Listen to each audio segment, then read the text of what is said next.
Comme nous l'avons mentionné dans les leçons précédentes, Inna Allah yuhibbul muhsinin, Wallahu yuhibbul muttaqin.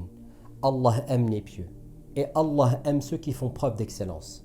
La troisième occurrence la plus courante dans le Coran de l'amour d'Allah est Inna Allah yuhibbul muqsitin. Allah aime ceux qui font preuve de qist, d'équité, de justice, ceux qui sont équitables. Lorsque nous pensons à l'équité ou à la justice, nous pensons bien souvent à la justice dans son expression sociétale. Nous pensons à un dirigeant, une autorité, un gouvernement. Nous pensons à tous ces éléments, à tous ces énormes systèmes qui existent et qui sont hors de notre contrôle. Mais sache que les références à la justice et à l'équité dans le Coran parlent généralement de choses que nous rencontrons réellement au quotidien. Allah subhanahu wa ta'ala parle de la façon dont il déteste l'oppression et de comment il déteste la transgression. Allah subhanahu wa ta'ala déteste toutes les choses qui démontrent l'iniquité.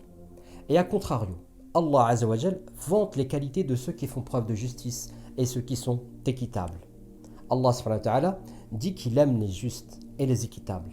Il dit dans Surat al-Ma'ida par exemple, Ya ayyuhallazina amanu kunu qawwamina lillahi shuhada'a bil qist wa la jrimannakum shana'anun qawmin ala alla ta'dilu i'dilu huwa aqrabu lit-taqwa wattaqullaha innallaha khabirun bima ta'malun.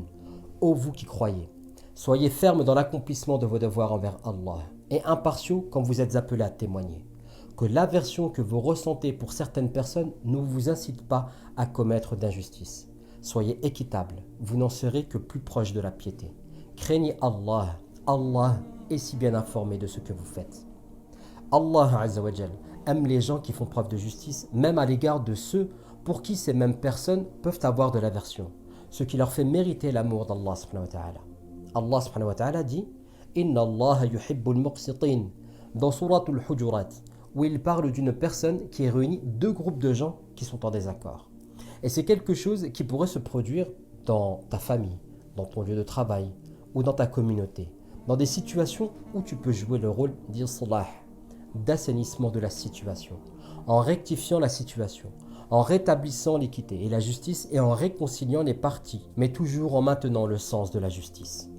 Combien de traditions prophétiques recensons-nous à propos du dirigeant juste, qui est la première personne qui sera à l'ombre du trône d'Allah subhanahu wa ta'ala, et même s'il est mentionné un dirigeant juste, nous devons considérer cette exhortation à notre échelle, dans nos foyers, dans nos associations, dans nos mosquées, qui nous permettra d'obtenir une place à l'ombre du trône d'Allah azza wa jal, le jour où il n'y aura d'ombre que la sienne. Et ce qui constitue bien évidemment en soi une situation au cours de laquelle nous pouvons obtenir l'amour d'Allah subhanahu wa ta'ala.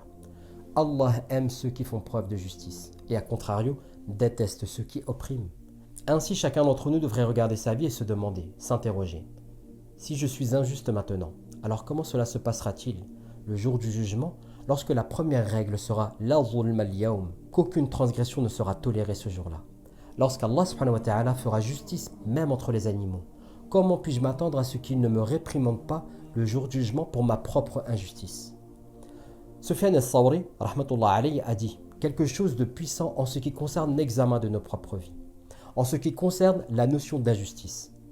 Pose-toi ces questions en guise d'évaluation.